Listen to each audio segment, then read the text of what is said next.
Katie and the Big Snow by Virginia Lee Burton. Katie was a beautiful red crawler tractor. She was very big and very strong, and she could do a lot of things. Katie had a bulldozer to push dirt around with. Katie also had a snowplow to plow snow with. Katie belonged to the highway department of the city of Geopolis. The highway department repaired the roads in the summer and kept them clear of snow in the winter, so traffic could run in and out and around the city.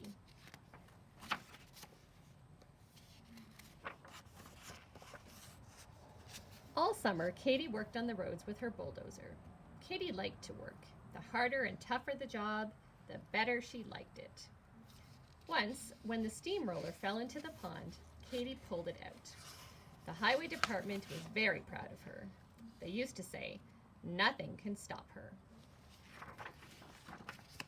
When winter came, they put snowplows on the big trucks and changed Katie's bulldozer for her snowplow. But Katie was so big and strong she had to stay at home because there was not enough snow for her to plow. Then, early one morning, it started to drizzle. The drizzle turned into rain. The rain turned into snow. By noon, it was 4 inches deep. The highway department sent out the truck plows. By afternoon, the snow was 10 inches deep and still coming down. "Looks like a big snow," they said at the highway department, and sent Katie out. A strong wind came up and drifts began to form. 1 foot, 2 feet, 3 feet, 5 feet. The snow reached the first-story windows, the second-story windows, and then it stopped. One by one, the truck snowplows broke down. The roads were blocked. No traffic could move. The schools, the stores, the factories were closed. The railroad station and the airport were snowed in. The mail couldn't get through. The police couldn't protect the city. The telephone and power lines were down. There was a break in the water main. The doctor couldn't get his patient to the hospital. The fire department was helpless. Everything and everyone was stopped. But Katie. The city of Geopolis was covered with a thick blanket of snow. Slowly and steadily, Katie started to plow out the city. "Help!" called the chief of police. "Help us to get out and protect the city." "Sure," said Katie. "Follow me." So Katie plowed out the center of the city. "Help!" called the postmaster. "Help us get the mail through." "Sure," said Katie. "Follow me."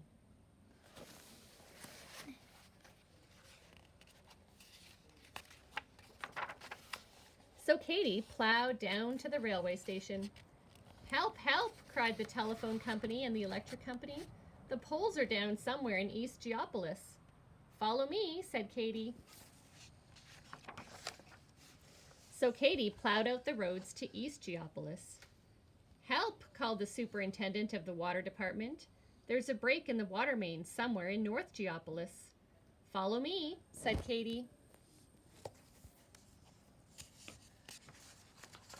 So she plowed out the roads to North Geopolis. "Help! Emergency!" called the doctor. "Help me get my patient to the hospital, way out in West Geopolis." "Sure," said Katie.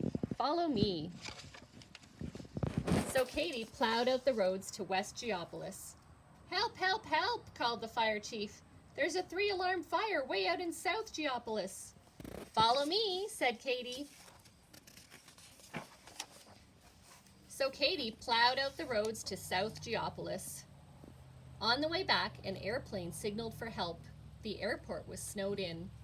Katie was beginning to get a little tired, but she wouldn't stop. Not Katie. So she hurried over to the airport and plowed out the runways so the airplane could land safely. Then after that, she found the broken down truck plows as she started home. The fire department had put out the fires. The doctor had saved his patient. The water department had repaired the main. The telephone and the electricity were on. The mail could go through. And at last, the police could protect the city thanks to what Katy did.